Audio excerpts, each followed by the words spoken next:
Let's talk about secrets. You know, not the kind people whisper to each other, but the kind nature holds, hiding right out in the open. Tucked away in your kitchen cabinet, probably sitting right next to the cinnamon, is this tiny, dried flower bud that holds a really profound ancient power. We walk past it every single day, but today, we're going to stop and unlock the hidden world of the clove. So here's the thought.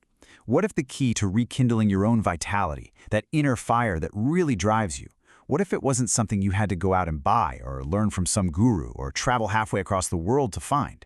What if it was already there, just patiently waiting for you, right in your own home?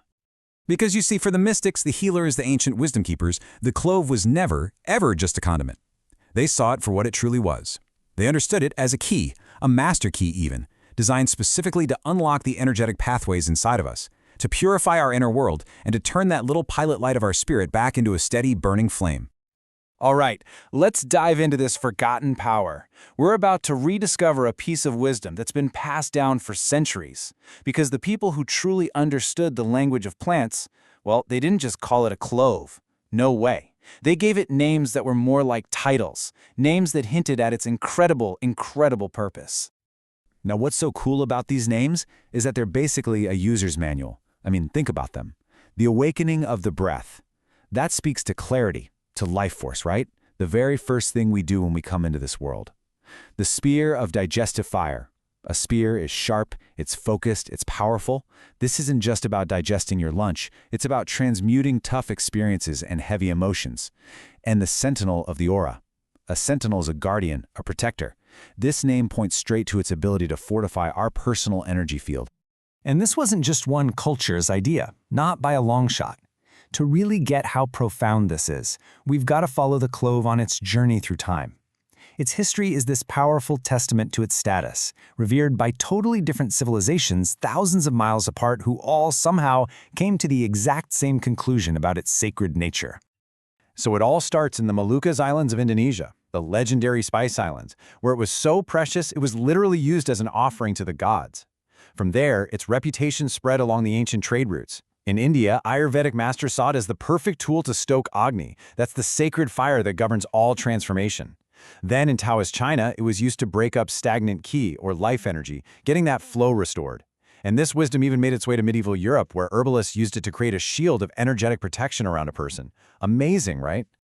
And this quote just brilliantly sums up the whole idea. Get this. The name clove actually comes from the Latin word clavis, which means nail. Ancient people saw this connection right away. Its physical shape became a symbol for its spiritual job. It was the nail that could literally fasten our physical, earthly experience to our higher spiritual self. It was a bridge between two worlds. So, the big question is, how does it actually do all this? Well, according to these traditions, it's not magic. It's a very precise form of inner alchemy. It's a process that works systematically on 3 distinct levels of our being, treating our body and our energy field like a sacred inner temple. Let's break down how this works. It starts with what they called buccal fire. The second that clove hits your tongue, that intense, pungent flavor, it's not just a taste, it's an activation. It sends this powerful signal through the nerves, clearing out mental fog and creating this state of focused presence. Next, digestive alchemy. As its essence travels down to your solar plexus, your energetic power center, it rekindles that fire of transformation. And finally, vibrational protection. The warm, expansive energy of the clove is believed to radiate out from your core, strengthening and sealing your aura, making you less vulnerable to all the draining energies around you. Okay, so this is where it gets really deep. With consistent, and maybe more importantly, intentional use, these traditions say the effects start to go to another level. This practice isn't just about feeling better physically or having more energy. It's about systematically waking up our dormant inner senses, our ability to perceive the subtle, invisible realities all around us. And this is where the ancient and modern worlds meet in such a fascinating way. On one hand, modern science completely backs up the clove's power. Its main compound, eugenol, is a phenomenal antiseptic, a powerful antioxidant, and an effective pain reliever. But ancient wisdom saw those exact same effects and just interpreted them through a different lens. They saw its antiseptic quality as psychic purification, its antioxidant nature as stopping spiritual decay, its pain-relieving property as the ability to soothe the soul itself. This deep kind of purification is said to lead to something some traditions call vibrational clairvoyance. Now, this has nothing to do with telling the future or anything like that. It's all about developing the clarity to perceive truth with your intuition, with your gut feeling. The belief is that the clove's purifying energy helps to decalcify the pineal gland, the mystical third eye, which allows your own inner wisdom, your own knowing, to finally emerge from the fog of all those daily thoughts. You know, a lot of these traditions talk about the clove's power to expel demons, and this is such a powerful metaphor for what's going on inside of us. These aren't some external beings. The demons are our own psychic parasites. You know what I'm talking about? The negative thought loops that just play over and over, the old emotional wounds that keep us stuck, the self-destructive habits we just can't seem to shake. That inner fire ignited by the clove is said to be what finally burns away the roots of those attachments for good. So all of this sounds incredibly profound, right? But you're probably wondering, okay, how can I actually bring this into my own life? And maybe the most beautiful part of this entire tradition is just how stunningly simple it is. It's not some complicated process.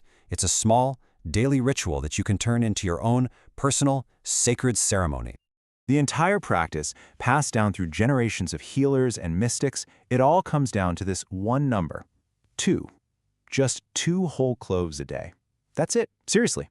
The power isn't in how many you take, but in the quality of your attention and the clarity of your intention when you do the ritual.